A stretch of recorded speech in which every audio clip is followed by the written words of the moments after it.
എല്ലാവർക്കും സ്വാഗതം. നമ്മൾ ഇന്ന് ഇന്ത്യൻ ഭരണഘടനയുടെ മുൻവർഷ ചോദ്യങ്ങളാണ് പരിചയപ്പെടുന്നത്. ആദ്യത്തെ ചോദ്യം, ഭരണഘടനാ നിർമ്മാണ സഭയുമായി ബന്ധപ്പെട്ട ശരിയായ പ്രസ്താവനകൾ ഏതെല്ലാം? ഭരണഘടനാ നിർമ്മാണ സഭയുടെ ആദ്യ യോഗം ചേർന്നത് 1946 ഡിസംബർ 9. പ്രായപൂർത്തി വോട്ടവകാശത്തിൻ്റെ അടിസ്ഥാനത്തിലാണ് ഭരണഘടനാ നിർമ്മാണ സമിതി അംഗങ്ങളെ തിരഞ്ഞെടുത്തത്. 1946 ലക്ഷ്യപ്രമേയം അവതരിപ്പിച്ചത് ജവഹർലാൽ നെഹ്റുവാണ്. ഈ ചോദ്യത്തിൻ്റെ ഉത്തരം ഓപ്ഷൻ സി ആണ്. 1ഉം 3ഉം പ്രസ്താവനകൾ മാത്രമാണ് ശരിയായിട്ടുള്ളത്. രണ്ടാമത്തെ പ്രസ്താവന തെറ്റാണ്. ഭരണഘടനാ നിർമ്മാണ സഭയെ പറ്റി പറയുമ്പോൾ 1917 മുതൽ 46 വരെ പറയണം. മേജർ ഇവൻറ്റ്സ് എല്ലാം ഒന്ന് ചുരുക്കി നമുക്കൊന്ന് പറഞ്ഞു പോകാം. 1917 ഓഗസ്റ്റ് 20 ബ്രിട്ടീഷ് ഗവൺമെൻറ്റിൻ്റെ ഇന്ത്യയിലെ സെക്രട്ടറി ഓഫ് ദ സ്റ്റേറ്റ് ആയിരുന്ന എഡ്വിൻ മൊണ്ടേഗു ബ്രിട്ടീഷ് പാർലമെൻറ്റിൽ ഒരു പ്രഖ്യാപനം നടത്തുന്നു. ഓഗസ്റ്റ് ഡിക്ലറേഷൻ അഥവാ മൊണ്ടേഗു ഡിക്ലറേഷൻ. അതിൽ പറഞ്ഞ പ്രധാനപ്പെട്ട 2 കാര്യങ്ങളാണ് ഇന്ത്യൻ അഡ്മിനിസ്ട്രേഷനിൽ ഇന്ത്യക്കാരുടെ പങ്കാളിത്തം വർദ്ധിപ്പിക്കുക, അതുപോലെ തന്നെ ഇന്ത്യയിലെ സ്വയംഭരണ സ്ഥാപനങ്ങളുടെ വികസനവും നടപ്പിലാക്കുക. അതായത് പതിയെ ഇന്ത്യയിൽ ഒരു റെസ്പോൺസിബിൾ ഗവൺമെൻറ് സ്ഥാപിക്കുക. 1917 തന്നെ മൊണ്ടേഗു ഇന്ത്യ സന്ദർശിക്കുന്നു. മഹാത്മാഗാന്ധി ഉൾപ്പെടെ പ്രധാനപ്പെട്ട നേതാക്കളുമായി ഓഗസ്റ്റ് ഡിക്ലറേഷനെ പറ്റി ചർച്ച നടത്തുന്നു. തുടർന്ന് വൈസ്രോയി ചെംസ്ഫോർഡ് പ്രഭുവുമായി ചേർന്ന് കോൺസ്റ്റിറ്റ്യൂഷണൽ റിഫോംസ് ഇൻ ഇന്ത്യ എന്ന പേരിൽ ഒരു റിപ്പോർട്ട് തയ്യാറാക്കുന്നു. ഈ റിപ്പോർട്ടാണ് 1919 ഗവൺമെൻറ് ഓഫ് ഇന്ത്യ ആക്ടിൻ്റെ അടിസ്ഥാനം. അതുകൊണ്ട് ഈ ആക്ടിനെ എന്തുകൂടി അറിയപ്പെടുന്നു? മൊണ്ടേഗു ചെംസ്ഫോർഡ് റിഫോംസ് എന്നുകൂടി അറിയപ്പെടുന്നു. ഈ ആക്ട് വഴി ബ്രിട്ടീഷ് ഗവൺമെൻറ് ഇന്ത്യൻ അഡ്മിനിസ്ട്രേഷനിൽ ഇന്ത്യക്കാരുടെ പാർട്ടിസിപ്പേഷൻ ഇൻക്രീസ് ചെയ്യിക്കാൻ തുടങ്ങി. അതായത് വൈസ്രോയിയുടെ എക്സിക്യൂട്ടീവ് കൗൺസിൽ ഇന്ത്യക്കാരുടെ എണ്ണം 1 നിന്ന് 3 ആക്കി ഉയർത്തി. ഫിനാൻസ് കമ്മിറ്റി ഉൾപ്പെടെ പ്രധാനപ്പെട്ട കമ്മിറ്റികൾ ഇന്ത്യക്കാരുടെ പങ്കാളിത്തം അനുവദിച്ചു. 10 വർഷം കഴിയുമ്പോൾ 1929 ഈ നിയമത്തിലെ ഇമ്പാക്ട്സും പ്രോഗ്രസും വിലയിരുത്താനായിട്ട് ഒരു കമ്മീഷനെ അപ്പോയിൻറ്റ് ചെയ്യാനും ഈ നിയമത്തിൽ വ്യവസ്ഥ ചെയ്തിരുന്നു. അത് പ്രകാരം 1927 തന്നെ lord Birkenhead secretary of the state ഒരു കമ്മീഷനെ അപ്പോയിൻറ്റ് ചെയ്യുന്നു, സൈമൺ കമ്മീഷൻ. ഈ കമ്മീഷൻ്റെ മെയിൻ ഹൈലൈറ്റ് എന്താണെന്നാൽ ഇതിലൊരൊറ്റ ഇന്ത്യക്കാരൻ പോലും ഉണ്ടായിരുന്നില്ല. 1919 ഗവൺമെൻറ് ഓഫ് ഇന്ത്യ ആക്ടിൽ പറഞ്ഞ എന്താണ്? ഇന്ത്യൻ അഡ്മിനിസ്ട്രേഷനിൽ ഇന്ത്യക്കാരുടെ പങ്കാളിത്തം വർദ്ധിപ്പിക്കുമെന്ന്. സൈമൺ കമ്മീഷനിൽ ഒരൊറ്റ ഇന്ത്യക്കാരൻ പോലും ഉണ്ടായിരുന്നില്ല എന്ന് മാത്രമല്ല, ഇന്ത്യക്കാർക്ക് സ്വന്തമായി ഒരു ഭരണഘടന ഉണ്ടാക്കാൻ പ്രാപ്തരാണ് എന്ന് വെല്ലുവിളിക്കുക കൂടി ചെയ്തു. ഈ ചലഞ്ച് ഏറ്റെടുത്തുകൊണ്ട് മോട്ടിലാൽ നെഹ്റുവിൻ്റെ നേതൃത്വത്തിൽ 1928 ഒരു റിപ്പോർട്ട് തയ്യാറാക്കി ബ്രിട്ടീഷ് ഗവൺമെൻറ്റിന് മുൻപാകെ സമർപ്പിക്കുന്നു. നെഹ്റു റിപ്പോർട്ട്. സൈമൺ കമ്മീഷൻ്റെ റിപ്പോർട്ട് വരുന്നത് 1930 മെയ്യിലാണ്. നെഹ്റു റിപ്പോർട്ടും സൈമൺ കമ്മീഷൻ റിപ്പോർട്ടും ചർച്ച ചെയ്യാനായിട്ട് റൗണ്ട് ടേബിൾ കോൺഫറൻസ് വിളിച്ചു ചേർക്കുന്നു 1930 32 ഇടയിൽ. ഈ റൗണ്ട് ടേബിൾ കോൺഫറൻസ്, വട്ടമേശ സമ്മേളനങ്ങൾ എന്ന ആശയം ലോർഡ് ഇർവിന് കൊടുത്തതാരാണെന്നറിയാമോ? മുഹമ്മദ് അലി ജിന്ന. വട്ടമേശ സമ്മേളനങ്ങളുടെ ചർച്ചകളുടെ അടിസ്ഥാനത്തിൽ 1935 ഗവൺമെൻറ് ഓഫ് ഇന്ത്യ ആക്ട് വരുന്നു. ഇനി 1934 വരാം. എം.എൻ. റോയ് ഒരു കാര്യം പറഞ്ഞു. നമ്മൾ ഒരു റെസ്പോൺസിബിൾ ഗവൺമെൻറ്റിന് വേണ്ടി അല്ലെങ്കിൽ ഇന്ത്യക്കായി ഒരു ഭരണഘടന നിർമ്മിക്കുന്ന കാര്യത്തിൽ ചർച്ച ചെയ്തുകൊണ്ടിരിക്കുകയാണല്ലോ. അതിന് ആദ്യമായി വേണ്ടത് ഒരു ഭരണഘടനാ നിർമ്മാണ സഭയല്ലേ എന്ന്. ഭരണഘടനാ നിർമ്മാണ സഭ എന്ന ആശയം ആദ്യമായി കൊണ്ടുവന്നത് ആരാണ്? എം.എൻ. റോയ്. വർഷം 1934. തൊട്ടടുത്ത വർഷം അതായത് 1935 ഇന്ത്യൻ നാഷണൽ കോൺഗ്രസ് ഒരു കോൺസ്റ്റിറ്റ്യൂവൻറ്റ് അസംബ്ലിക്ക് വേണ്ടി ഒഫീഷ്യലി ഡിമാൻഡ് ചെയ്യുന്നത്.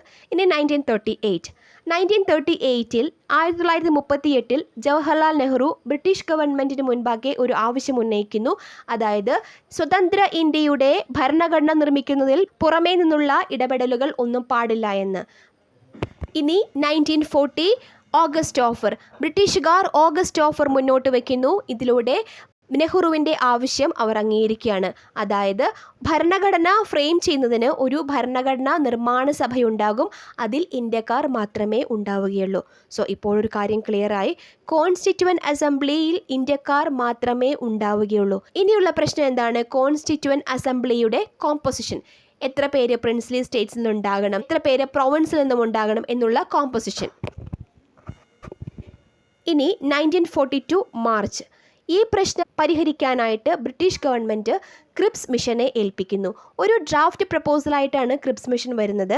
ഈ പ്രപ്പോസൽ അനുസരിച്ച് രണ്ടാം ലോക മഹായുദ്ധം അവസാനിച്ചതിന് ശേഷം ഒരു ഭരണഘടനാ നിർമ്മാണ സഭ രൂപീകരിക്കാൻ ബ്രിട്ടീഷ് ഗവൺമെൻറ് തയ്യാറാണ്. ഈ കോൺസ്റ്റിറ്റ്യൂവൻ്റ് അസംബ്ലിയിൽ ഭരണഘടനാ നിർമ്മാണ സഭയിൽ കുറച്ച് മെമ്പേഴ്സ് പ്രൊവിൻസിൽ നിന്നും ഇലക്ട് ചെയ്തവർ ആയിരിക്കും.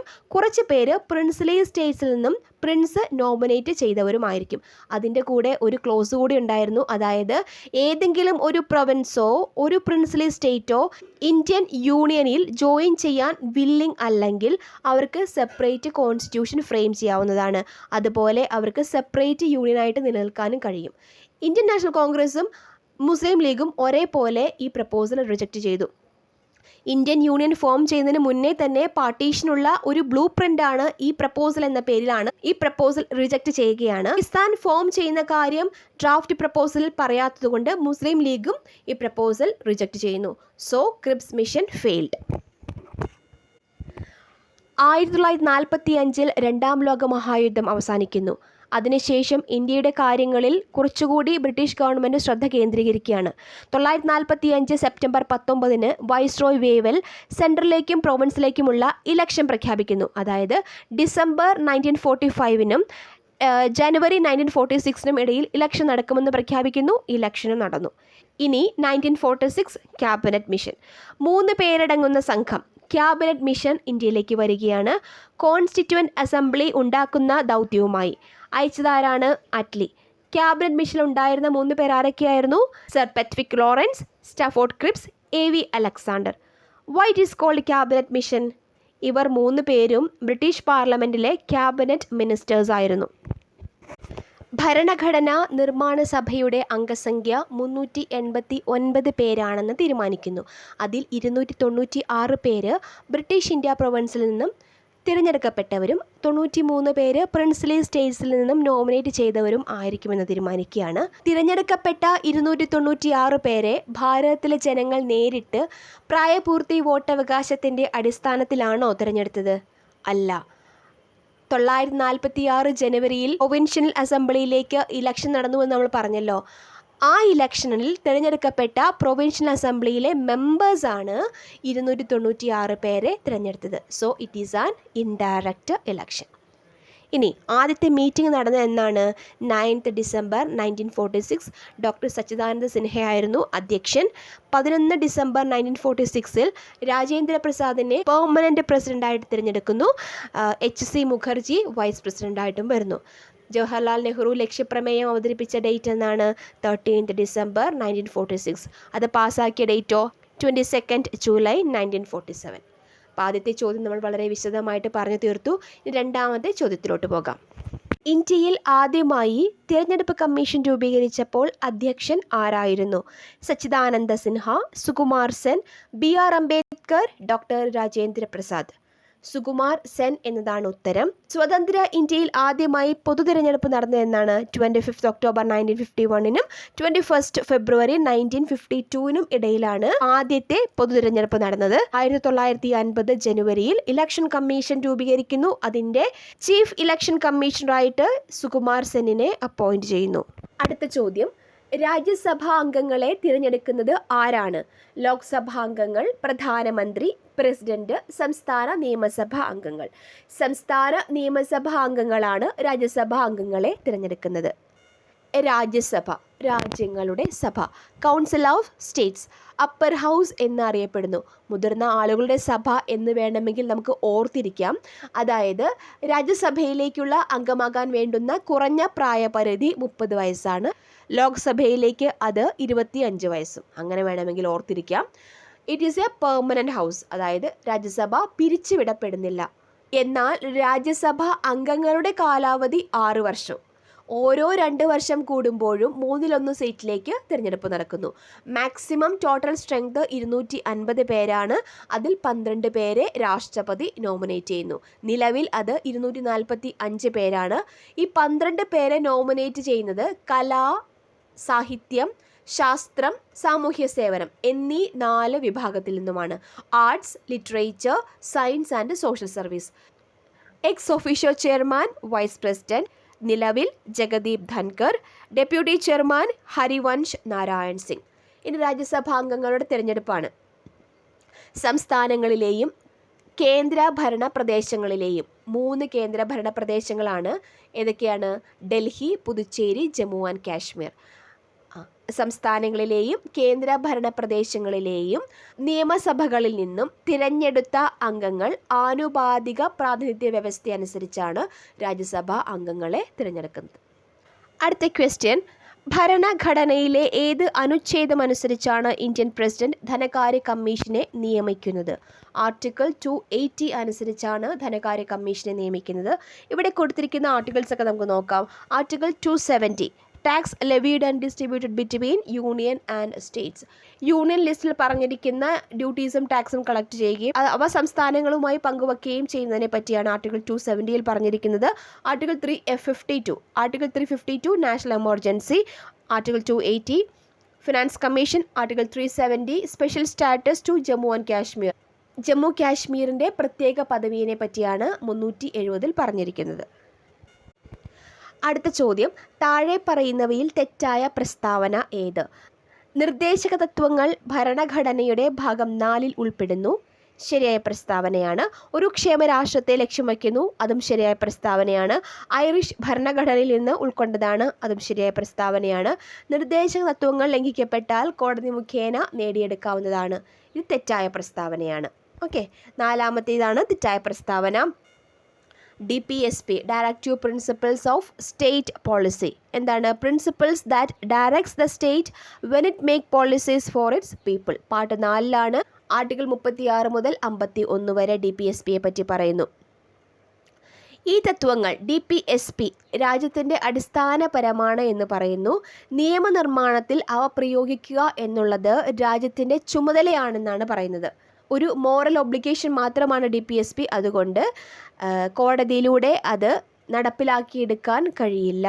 Article 37 not enforceable in the court of law എന്ന് പറയുന്നത് ആർട്ടിക്കിൾ 37 അടുത്ത ചോദ്യം, പ്രധാനമന്ത്രി ഉൾപ്പെടെ മന്ത്രിസഭയിലെ അംഗങ്ങളുടെ എണ്ണം മൊത്തം അംഗങ്ങളുടെ 15% അധികമാകരുതെന്ന് വ്യവസ്ഥ ചെയ്ത ഭേദഗതി ഏത്? ഏതാണ്? 91-ാം ഭരണഘടനാ ഭേദഗതിയാണത്. നമുക്ക് ഈ കൊടുത്തിരിക്കുന്ന ഭരണഘടനാ ഭേദഗതികളൊന്ന് നോക്കിപ്പോകാം. 89-ാം ഭരണഘടനാ ഭേദഗതി, establishment of national commission for scheduled tribes. 91-ാം ഭരണഘടനാ ഭേദഗതി ഏതാണ്? പ്രധാനമന്ത്രി ഉൾപ്പെടെ മന്ത്രിസഭയിലെ അംഗങ്ങളുടെ എണ്ണം, മന്ത്രിമാരുടെ എണ്ണം ലോക്സഭാ സ്ട്രെങ്ത്തിൻ്റെ 15% അധികമാകാൻ പാടില്ല എന്ന് വ്യവസ്ഥ ചെയ്ത ഭേദഗതിയാണ് 91-ാം ഭരണഘടനാ ഭേദഗതി. 99-ാം ഭരണഘടനാ ഭേദഗതി എന്താണ്? National judicial appointments commission. അതായത് കൊളീജിയം സമ്പ്രദായത്തിന് പകരമായി സുപ്രീം കോടതികളിലും ഹൈക്കോടതികളിലും ജഡ്ജിമാരെ നിയമിക്കുന്നതിന് ഒരു സ്വതന്ത്ര കമ്മീഷൻ രൂപീകരിക്കാൻ വ്യവസ്ഥ ചെയ്ത ഭേദഗതിയാണ് 99th കോൺസ്റ്റിറ്റ്യൂഷണൽ അമെൻമെൻറ്റ് ആക്ട്. ഇനി 81-ാം ഭരണഘടനാ ഭേദഗതി, protecting the reservation four SC/STs in the backlog of vacancies. അതായത് ഒരു പർട്ടിക്കുലർ ഇയറിൽ SC/STക്ക് റിസർവ് ചെയ്ത വേക്കൻസീസ് ഫില്ല് ചെയ്യപ്പെട്ടില്ല എങ്കിൽ ബാലൻസ് ഉള്ള വേക്കൻസീസ് അടുത്ത വർഷത്തേക്ക് ക്യാരി ഫോർവേഡ് ചെയ്യും. ഈ ക്യാരി ഫോർവേഡ് ചെയ്യപ്പെട്ട വേക്കൻസീസ് സെപ്പറേറ്റ് ആയിട്ടാണ് പരിഗണിക്കുക. അതായത് ആ വർഷത്തെ വേക്കൻസീസ് ആയിട്ട് ക്ലബ്ബ് ചെയ്യില്ല. ഓക്കെ, അടുത്ത ചോദ്യം, ഇന്ത്യൻ ഭരണഘടനയുടെ അനുച്ഛേദം 51A എത്ര മൗലിക കടമകൾ ഉൾപ്പെട്ടിരിക്കുന്നു? 11 മൗലിക കടമകൾ. Fundamental duties article 51A. Fundamental duties എന്ന ആശയം USSRന്റെ ഭരണഘടനയിൽ നിന്ന് പ്രചോദനം ഉൾക്കൊണ്ടാണ് ഇന്ത്യൻ ഭരണഘടനയിൽ പെടുത്തിയിരിക്കുന്നത്. സ്വരൺ സിംഗ് കമ്മിറ്റിയുടെ ശുപാർശ പ്രകാരം പാർട്ട് 4A ഉൾപ്പെടുത്തി. 42-ാം ഭരണഘടനാ ഭേദഗതിയിലൂടെ 10 മൗലിക കടമകൾ ഉൾപ്പെടുത്തി. 86-ാം ഭരണഘടനാ ഭേദഗതിയിലൂടെ മൗലിക കടമകളുടെ എണ്ണം 11 ഉയർത്തി. ഇന്ത്യൻ പൗരന്മാർക്ക് മാത്രമാണ് ഫണ്ടമെൻ്റൽ ഡ്യൂട്ടീസ് ബാധകം. DPSP പോലെ തന്നെ ഫണ്ടമെൻ്റൽ ഡ്യൂട്ടീസും നോൺ ജസ്റ്റിഷ്യബിൾ ആണ്. അതായത് പൗരന്മാർ അവരുടെ മൗലിക കർത്തവ്യങ്ങൾ നിർവഹിക്കുന്നതിൽ പരാജയപ്പെട്ടാൽ ശിക്ഷാർഹമല്ല എന്നർത്ഥം. അടുത്ത ചോദ്യം, വ്യക്തിക്ക് ഒരു കാരണവശാലും നിഷേധിക്കപ്പെടാൻ പാടില്ലാത്ത അവകാശം. ഏതവകാശമാണ്? മൗലിക അവകാശം. അടുത്ത ചോദ്യം, ഈ ഭരണഘടനയിൽ ഏറ്റവും പ്രധാനപ്പെട്ട വകുപ്പ് ഏതാണെന്ന് ചോദിച്ചാൽ എൻ്റെ ഉത്തരം ഭരണഘടനാപരമായ പരിഹാരം കാണാനുള്ള അവകാശം എന്നാണ്. ഇത് ഇന്ത്യൻ ഭരണഘടനയുടെ ഹൃദയവും ആത്മാവുമാണ്. ഈ വാക്കുകൾ ആരുടെ? Doctor Rajendra Prasad, doctor BR Ambedkar, Lal Bahadur Shastri, Jawaharlal Nehru. ആരുടേതാണ് ആ വാക്കുകൾ? Doctor BR Ambedkar. Article 32 right to constitutional remedies. നമ്മൾ 10 ചോദ്യങ്ങൾ ചെയ്ത് നോക്കിയിട്ടുണ്ട്. എല്ലാവരും കേട്ട് പഠിക്കുക. അടുത്ത ഒരു 10 ചോദ്യവുമായി ഉടനെ വരാം. Thank you.